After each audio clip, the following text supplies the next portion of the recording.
Okay, so today was day 3 of the mission. It really was the first day that we saw patients, and so the day started off kind of early. We were up at 6:30 in the morning, and I actually out the door at 6:30 in the morning. And so today we were visiting a Bolivian men's prison, which is where we're doing most of our mission work. And so we got picked up at 6:30 after having a nice breakfast, and we got to go in a prison transport bus, fully caged, everything. We felt like we were prisoners on our way into a Bolivian prison. So when we got there, there's a big wall all the way around the prison, and we were going to the low security part of the prison. The low security part of a Bolivian prison is more like a town. There's actually churches, restaurants, vendors, grocery stores, and after you pass a pretty intense security, you get to go into this basically a town. And within this town, there's a whole community. But I found it kind of odd that the Bolivian police do not go within the walls.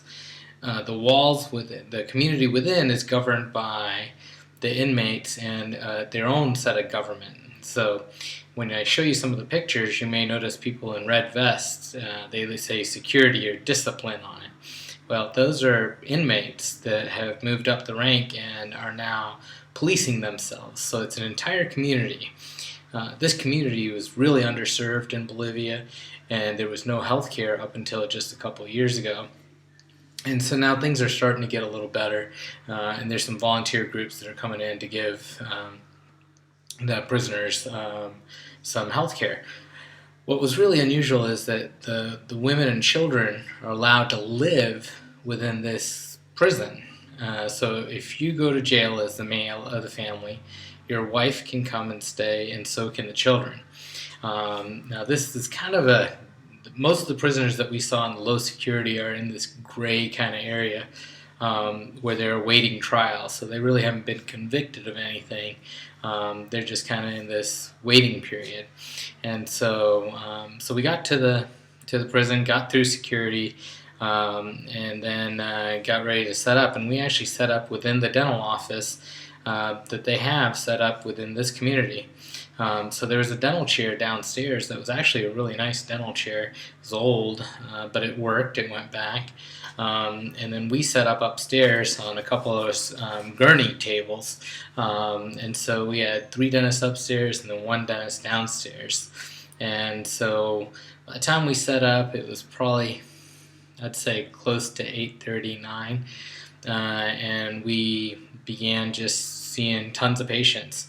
Now, the patients had really bad teeth, tons of cavities. The pictures that you're seeing here is a patient that I worked on where his lower teeth completely had to be removed. Really just bad cavities, things that you don't typically see in the United States. And so I ended up taking out all his remaining lower teeth. And then hopefully he'll be able to get back with the dentist that's there, and they'll be able to make him a plate or a denture or something like that.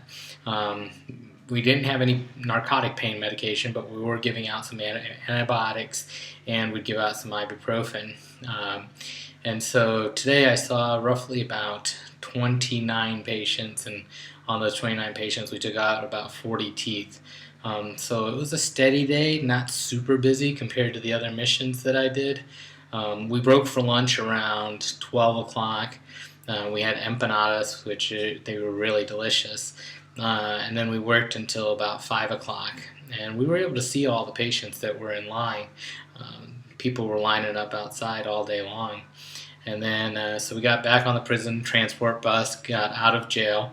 That's one thing. They did stamp our hand, as you can see here in this picture. And this stamp allowed us entry and exit out of the place. And so there were no cameras allowed inside. We had permission to take 1 camera.